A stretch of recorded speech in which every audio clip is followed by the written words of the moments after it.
டக்குன்னு தூக்கிட்டு வந்துட்டேன்.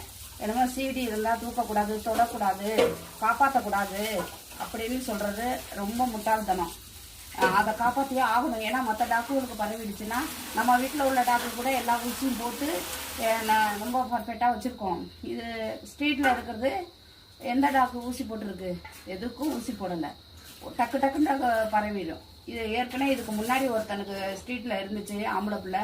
அவன் இறந்துட்டான் போல இருக்குது, ரொம்ப சீரியஸ் ஆகி. அதுமாரி அதுக்கு தான் இவனுக்கு பரவி இருக்கும் போல இருக்குது. இதுமாரி அடுத்தடுத்து பரவுனுச்சுன்னா ரொம்ப கஷ்டம். எல்லா டாக்கும் அப்புறம் ஆட்டிக்கிட்டே தெரியும், 4 நாளையில் செத்துரும். அதனால் இதை பராமரிச்சிட்டோம், பார்த்துக்கிட்டே இருக்கோம். நாளைக்கு ஒரு நாள் 5 நாளைக்கு ஊசி போட சொல்லியிருக்காங்க. இன்றைக்கி 4ஆம் நாள், நாளைக்கு 5ஆம் நாள். கொண்டா போ, படு படு, படுத்துக்கம்மா. போயிட்டு வந்துடுவா. போயிட்டு வரவா? போயிட்டு வா.